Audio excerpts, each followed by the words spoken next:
Hello, everybody out there, and welcome to another episode of the Talk That Talk Show with me, Barry Holmes. We are here for episode 179 of the Talk That Talk Show, and we inch closer and closer to 200.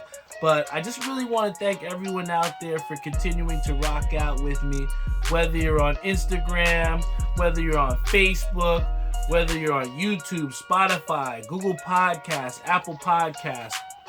I swear, I feel like I have the best fan base, in all of podcasting. The way you guys show out for me, rocking the merchandise, telling friends about different episodes. Big shout out to my boy Josh Heems on the Instagram live stream. But, the amount of people that continue to rock the merch, when I'm in alleys, they're continuing to ask for jerseys, and the pride that people have when they wear Talk That Talk Show. It just means the world to me, man. And, it helps me to keep going each and every week. Big shout out to Robert Brantley Jr., who's on our Facebook live stream. But I definitely, before I wanted to start this episode, I really wanted to, apologize to, you guys 100%, because, one of the things that made my shirt so dope, the last OG release, was the fact that it had consistency on the front. And, I pride myself on each and every week being able to come here and give you guys an episode of the Talk That Talk Show. And last week, it just seemed like everything in the world that could have happened in my life. And, it just really, created just a big mess of a schedule for me. And, I just found myself, it was also, I feel like, a culmination of a lot of different things as well, too. But, for the first time in over 160 episodes, like I said, we have 179 tonight. But our first week off episode was, I just looked at it, was episode 20 back in 2019. So for 3 straight, years, we did not miss a week.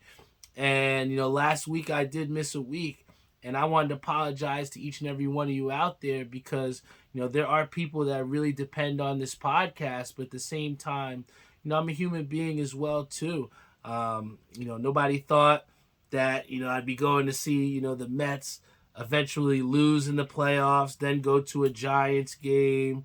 My father, wind up getting COVID, which kind of, really put what we can do, here at the house, really up and changed everything up, So, there was a lot of different things that really, culminated into, our week off.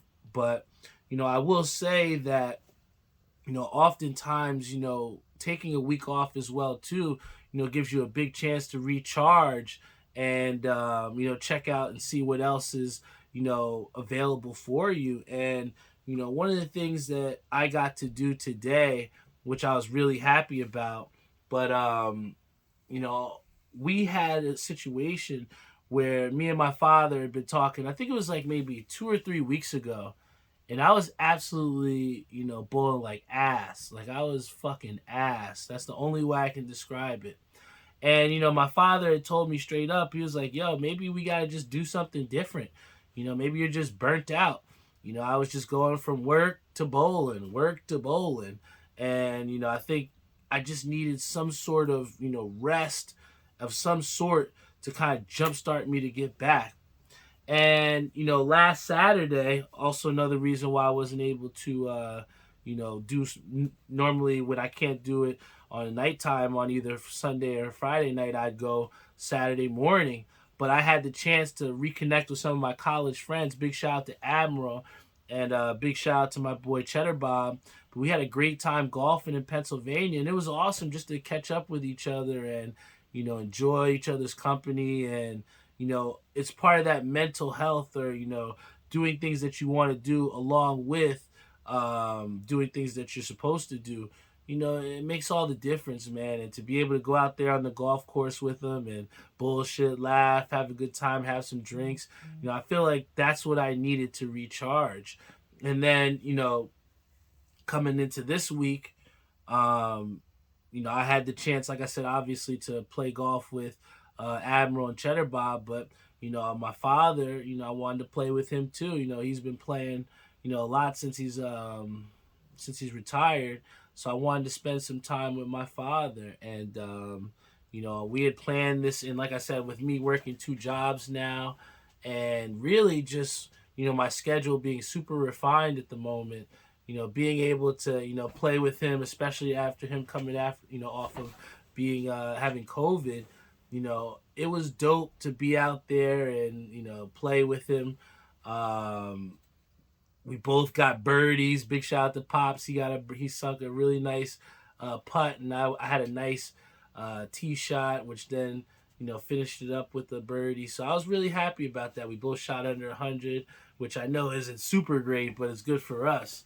So it was just good to take that mental health day where I didn't go to the full-time job, and really just got to spend time with my dad. And in the last week of not recording the show, just being able to go and do different events, with me, my girlfriend, my family.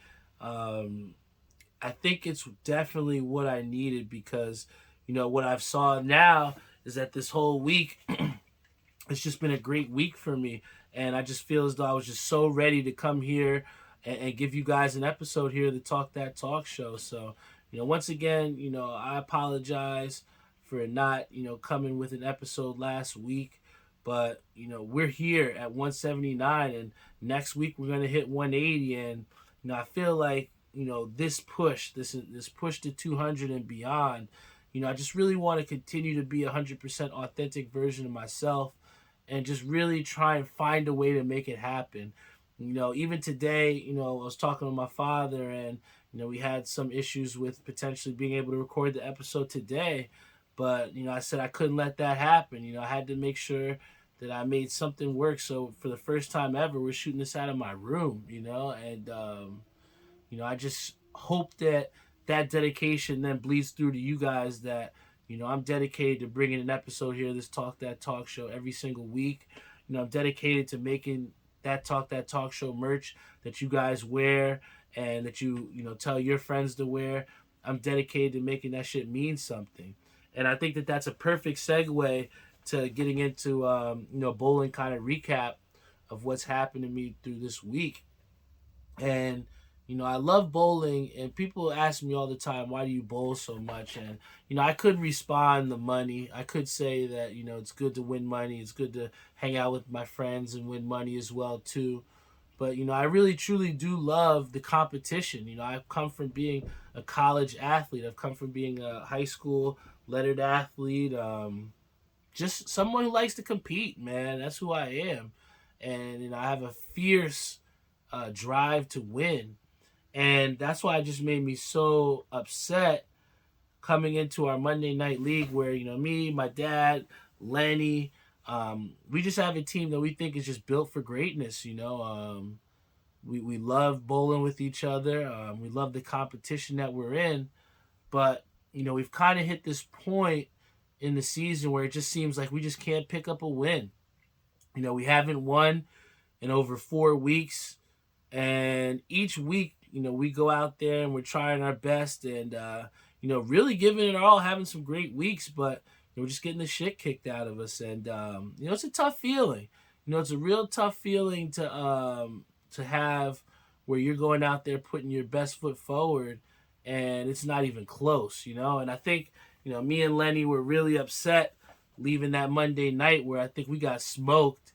And you have Ernie, who comes to you the next night in league, who's not even in your league, and he said, man, I heard you guys got your ass kicked last night.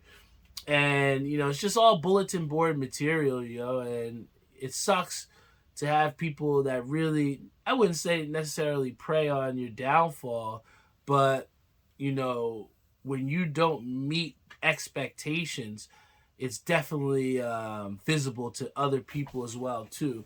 But I don't go out here to bowl for other people. I go out here to compete and have fun with my family, and try to win some money. So to see that we were second from last place in our most competitive league, it really like put a knife in our heart, man. And it kind of just really within our team just tried to get us something to galvanize us to where we're like, hey, we got to stop losing, man. I mean, I know we're trying. I know we're, making our adjustments. I know we're coming out here, not giving up, but, what we're giving right now is just not enough. So I think that what the message, I try to tell my team, and even something that I tried to, bring within myself, is just trying to let go of whatever negative thing that's happened and just try and move forward to the next shot. And I know it sounds easier said than done, but when after we got the shit kicked out of us Monday and we felt everything that we were supposed to feel, it sucks losing. But we came out the next night on Tuesday, me and Lenny in our doubles league. We had a first place matchup. We were trying to get our spot back, and we wound up beating them 16-4. And it was a tough match.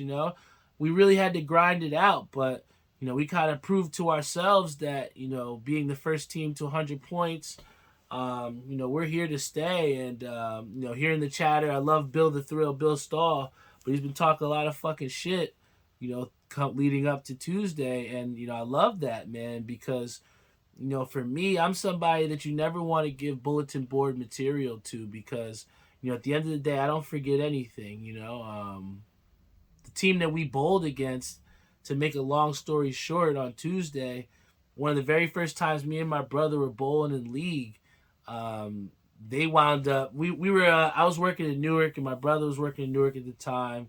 We got off a little late. Trains were terrible. We were trying our best to rush over.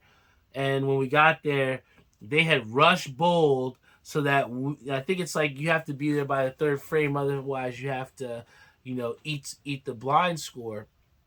And I just thought that was real shitty that they, rush bowled just so that we didn't have a chance to bowl against them for that game.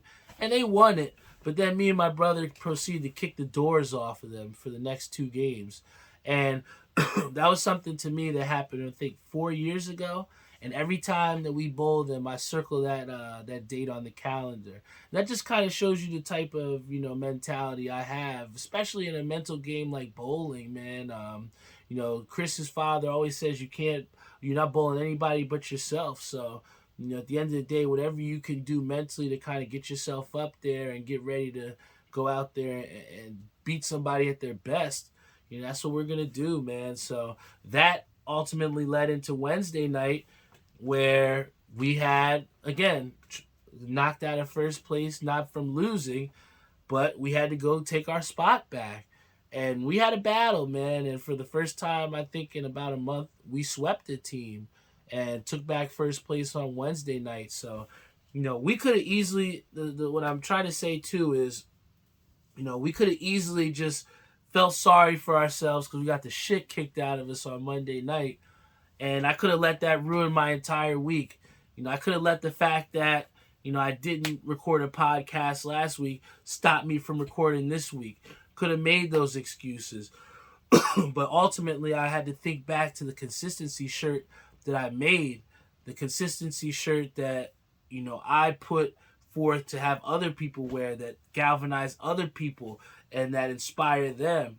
That's the reason why I had to record this episode in my room. That's the reason why, I call all my teammates and text them after every match and tell them I still believe in you and I still am here and happy and proud to wear the same jersey as you.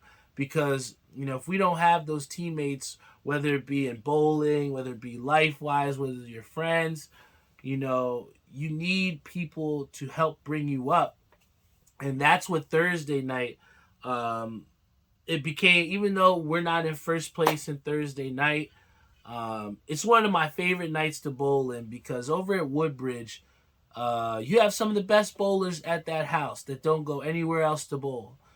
These are your best guys that you're going to go and bowl against. And, I truly like to compete, man, especially my father, Walter, big shout out to Eric. But I bring this all to say that Monday night we had a similar situation to Thursday night. We hadn't won in over a fucking month, man. And each loss, it seemed like we were losing right at the last shot. And we were still getting double digits in points from losing, but it's a shitty feeling when you go out there each and every week, put your all, and you just come up short.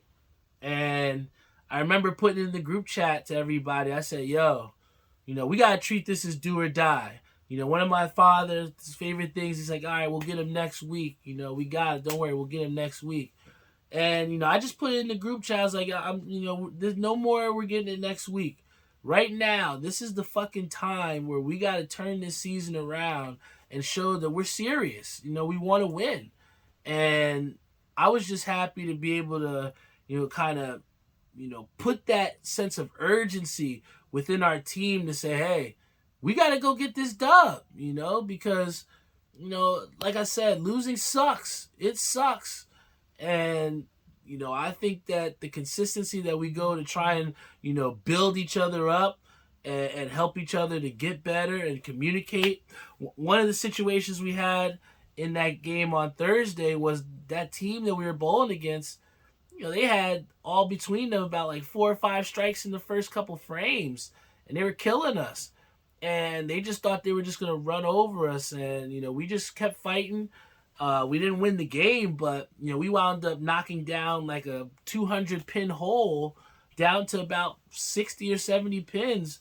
And, like my father said, that just kind of carried the momentum for us over into the next game. And I remember the first game, I was like, fuck, I just really hyped everybody up, told them how important this game was.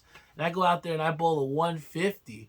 I felt so shitty at myself, but my boy Eric and my dad, and they told me, "Yo, Barry, come on, we need you, bro. We need that energy. We need, we go as far as you take us." And I went out there and I shot, no less than 205 the next 2 games, and we wound up getting our first win in over a month on Thursday night. And when I tell you that beer tasted so good, man, I'm telling you, yo, when you leave, out of the alley every night after losing a tough match week after week, you start to not only question yourself, but question, am I supposed to be here? Am I doing the right thing? Like, I'm putting up this money, but, is it worth it? And, to get a win like that, where we really just, we got it out the mud, man. We were getting the shit kicked out of us, It was looking like a similar situation from Monday night. But, to turn it around and get a gritty win, our first win in over a month, man, I just think that just catapulted us, to another realm, man. And, I think that the continuous hope and belief within each other is what got us that win. And I think that especially when you talk about team sports, when you talk about, just working together in general, even at work or wherever, cohesion is so important. And just the fact that, the team that I had just continued to believe in me and, believe that, we were not going to lose, man. Like, I could not go another fucking week in the loss column, man. And that was just so dope, man, for us to go and beat a real tough team. I had a guy had the front 9 on me, man. He had the front 9 strikes, and I went up to him 7 strikes in a row right there with him. So yeah, he beat me, but I didn't roll over, man. And I think that big shout out to Brian Bloom, big shout out to Justin McPhail, big shout out to Bose Brim, our Instagram live stream. But the point of what I'm trying to tell you about this whole week of bowling, and even the week off from the podcast, it just kind of reaffirmed to me that you just got to keep fighting, man. You got to find a way. Don't make any excuses. Just find a way to get better. Find a way to get it done. You know what I'm saying? And I think that at times, especially when you're someone that's bleeding this and professing this, you have to really look within yourself and say, am I truly embodying the things that I'm empowering other people to do? And that week off for me just really put me in the right spot of saying, damn, let me recenter myself. Let me get everything that I need to do, and let me go out there and try and get a win for us, man. And I was just so happy to have and bring our team up to do that, man. And big Justin McPhail says, how about them Phils? He must have saw the stage notes here. I have to say, even though my Mets, this is the first time, talking since I told you guys I was going to the wild card game on Friday. I'm extremely disappointed in what I saw from the Mets. I'm extremely disappointed in what I saw from Max Scherzer, but I am proud of that team. They gave me an exciting thing to watch every day after work, and they had heart, man. Those Mets were definitely not going to be the team that we're going to see, but I'm going to give Justin McPhail some credit here because here you have the Mets, the Dodgers, and the Braves, all with over 100 wins, right? None of them made it past the NLDS.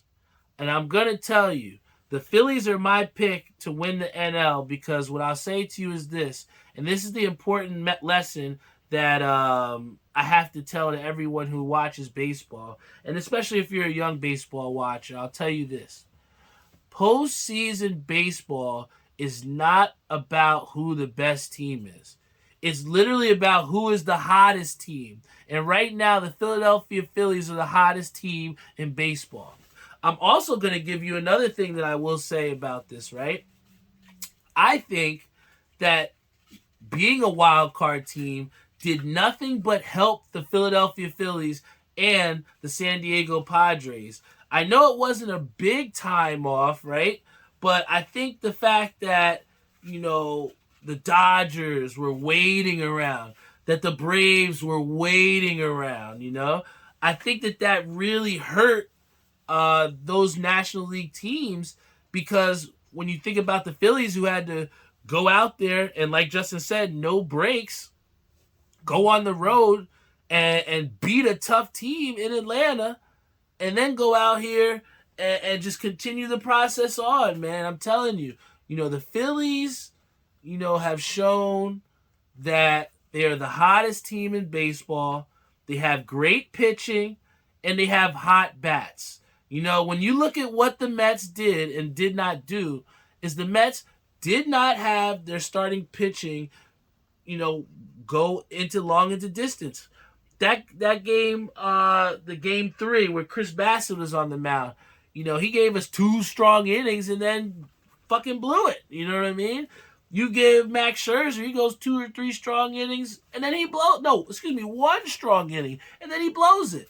Our pitching was supposed to be the thing that catapulted us to the National League Championship Series and beyond into the World Series, and our pitching failed us. And that is what I'm telling you is what makes the Phillies so fucking dangerous is that they got, Aaron Nola, they got Zach Wheeler, they got their pitchers, the bullpen guys as well too. But those bats are hot, man. You got Bryce Harper, who has a reason to try and have a chip on his shoulder again. That's a dangerous hitter if you're doubting Bryce Harper, I just think that, on the American League side of things too, the Yankees are in trouble.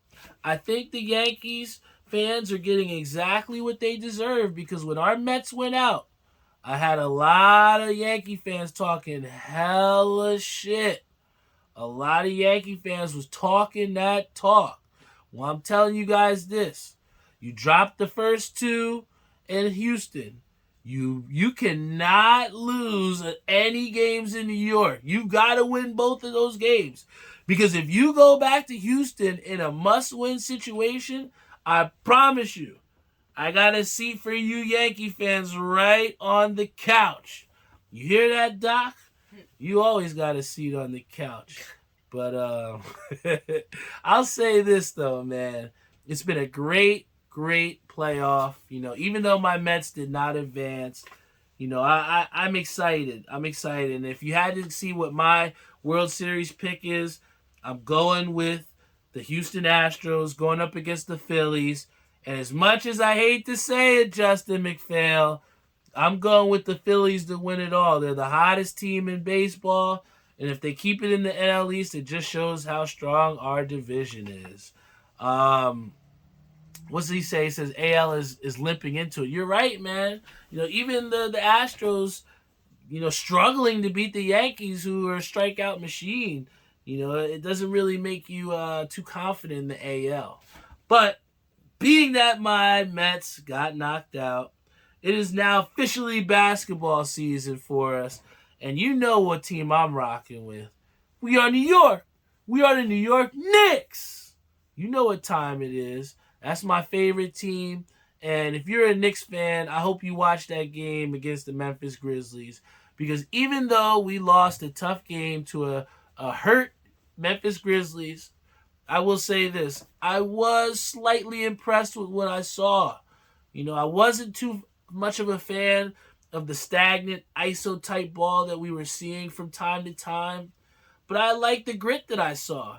And you can see that this team is completely differently composed because these bench players that we have coming in, and I'm going to say pause when I say this, but the Knicks just look much longer out there. You know what I'm saying? Seeing a Cam Reddish out there defending, putting up 22 points off the bench. But I'm telling you, the one guy who I'm looking at to see can he make a difference for this New York Knicks team is Isaiah Hartenstein. That boy took a lot of solid minutes away from Mitchell Robinson. He was playing late in the game for the Knicks, and he can stretch the floor. He showed me physicality. He showed me a way to defend without, getting into foul trouble. And he shows that Thibodeau has faith in this guy late into the games.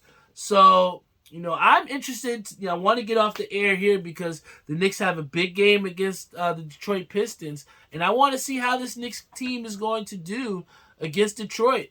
I want to see, is there going to be a little bit more continuity on the offensive side of the ball? Are we going to be playing better defense? I think the Knicks played very good defense against the Memphis Grizzlies, even in an overtime game. The Knicks came back. They were down by as much as 17, and they're showing you that even Jalen Brunson didn't necessarily have the best first half, but there were key moments down the stretch where he hit big buckets. Even Cam Reddish, who was ridiculed to the bench last year, finally gets himself a chance to get some tick, and he hits a game-tying three-pointer to send us into overtime. So if you're a Knicks fan, don't be upset at this loss. There's a lot of potential with this Knicks team. I think a lot more potential than people assume that we would have because we didn't necessarily get those big-name signings. But please watch out for Isaiah Hartenstein because from what he showed me, we are going to be very solid, up the middle with defending the rim and also stretching it out from the three-point line. And don't forget, we still haven't had Quentin Grimes yet, too. So once we get him back, that's another elite perimeter defender to help that Knicks squad. And then, before I get into the UFC matchups, I got to give a big-time shout-out to my boy Koo over at ECapCity. I think that... I don't want to be critical of other hat stores, but there was some dirt. It was a dirt collection that I'm not going to say. It might be by one of our favorite, hat companies out there. But they put out a collection that was subpar, in my opinion. And I just have to give a big-time shout-out to Koo because over at ECapCity, he has been steadily putting out dope hats, man. And, he has a hat that's coming out next week. I want to show it to you guys here on the live for the first time. If you follow my Capmaster B account, you've probably seen this. I told you, this is one of my favorite minor league hats right now, without a question. Because the thing that I want to say is this. This hat right here, this is designed, I helped a little bit with Kenny Lewin designing this, but this was the Statue of Liberty hat from My Fitteds. Love this hat. But it's inspired by the Statue of Liberty, right? I feel as though in the hat game right now, every hat has to be inspired by something. There needs to be some sort of hook, they call it now. And I think that it's taking away from the pureness of just how dope a hat can be. I just remember that we going into Against All Odds or going into lids when we were kids and not really knowing what the hat meant or what it was supposed to be, but just copping it because it was fire, And I think that with the state of the hat game is now, we've kind of went away from how dope hats are, and it's more of how well does the hat match the inspiration. So I went to ECapCity And I went there looking for a hat with no inspiration, and that's what I think makes ECapCity stand out from anyone else, because they don't write long novels, they don't make big promotional videos. They just say, this is our hat. If it's fire, come get it. And this hat right here made me think, I gotta come get this hat. This is, if you can see in the light here, this is black tiger camo. You don't really see hats with camo print, all right? The camo print with the secondary logo side patch for the Tennessee Smokies, another team that we very much don't see used often. And to see it accented with the orange brim here, you know, it's a hat that I've yet to see made, man. And this is the way that I kind of want to see the hat game start to go, is show me more shit without inspiration that I have not seen before. And that's what I want to see from the hat game. And that's why I want to give a big time shout out to Koo over at ECapCity, because this Tennessee Smokies is fire. Don't nobody have a black tiger camo print on the hat with a tan undervisor. Come on, yo. People talk to me all the time about, oh, they like hats, oh, they got these dope hats. Show me how dope them hats are, man, because something like this, I'm telling you, you're not going to go to the store and just cop this, man. This shit is fire, man. But I tell you what, the last thing I want to talk about before we get off the air, because I told you I want to watch the Knicks game, but I got to talk about UFC 280. Because my boy Jeff, also big time shout out to Jeff. We've been calling him Betmaster G, because his parlays, he's been hitting very well.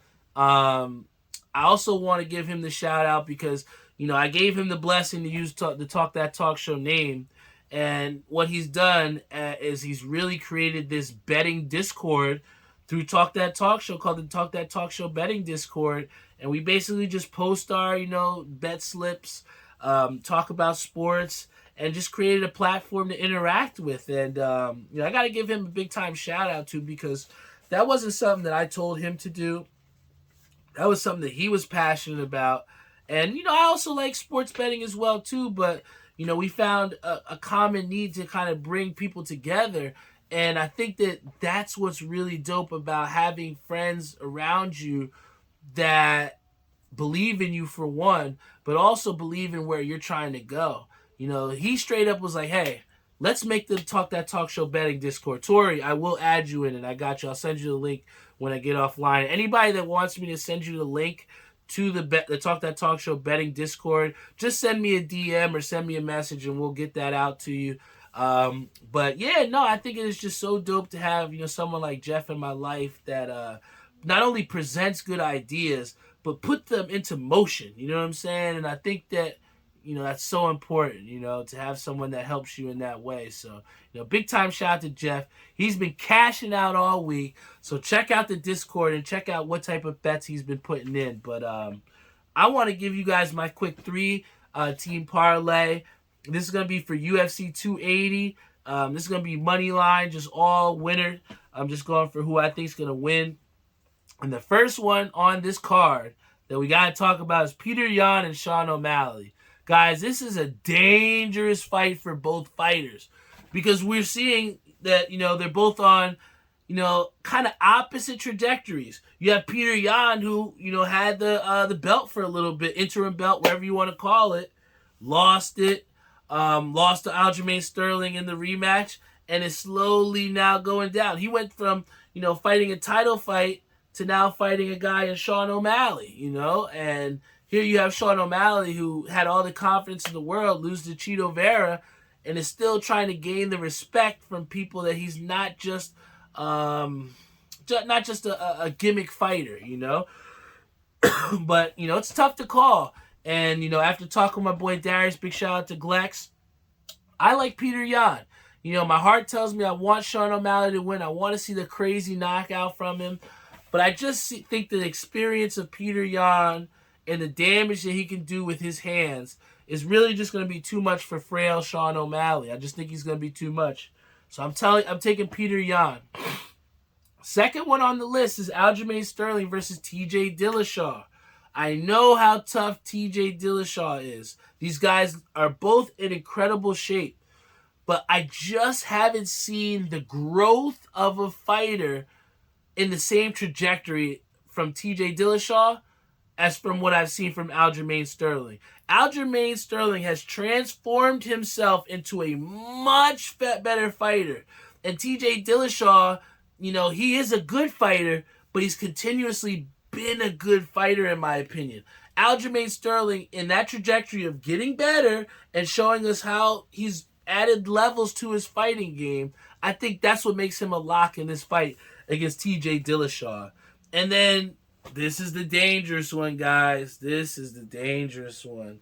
Charles Oliveira versus Islam Makhachev. Woo!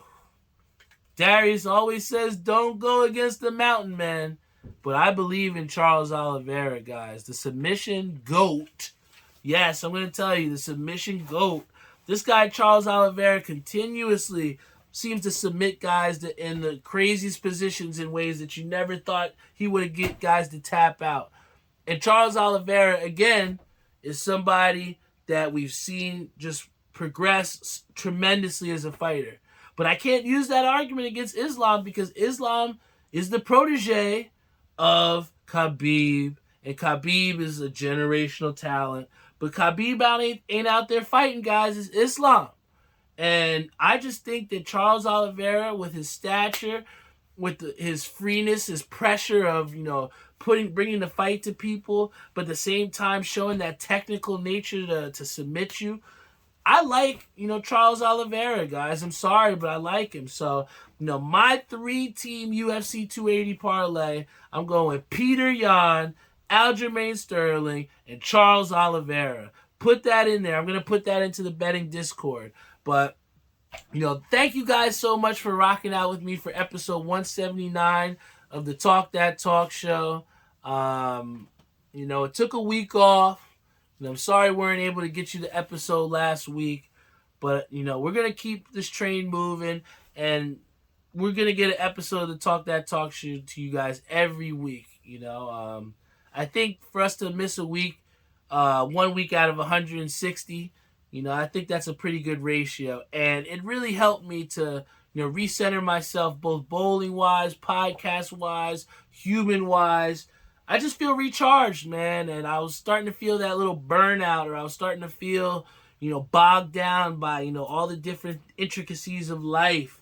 But, to take that time off and come back stronger than ever, that's what I need, man. And that's what the Mets need. They need a nice, strong offseason. They need to feel all that hurt of coming up short so they can come back stronger than ever. Because I promise you guys this. Next week, we're going to be talking about how Talk That Talk show broke their 4-week streak of losing on Monday nights. We did it on Thursday night. Now it's time to do it on Monday night. All right? So I'm signing it off here, guys. I'm speaking it into existence. We're going to stay with the regiment. We're going to stay and trust the process. I'm going to keep believing in the people that I wear the same jersey with. I just thank you guys for keep rocking out with me, believing in me, believing in this Talk That Talk show, and, just accepting my 100% authentic self, man. It's not easy to come out here and do an episode every single week, give you guys 40 hard minutes of solid content, just sharing my ultimate thoughts and just giving you everything I have, man. It's not easy, but, you guys make it worth it. So thank you so much for rocking out with me. I love you all. Thanks for, rocking out with the Talk That Talk show. You can check us out on Spotify, Google Podcasts, Apple Podcasts, iHeartRadio, Stitcher, you name it, we're on it. Check us out on our website, talkthatttalkshow.com. Tell a friend. We're out here, man. We're back, better than ever, and you will see us next week. So I love you all. Thank you for rocking out with us. Episode 179 in the books, and I'll see you all next week.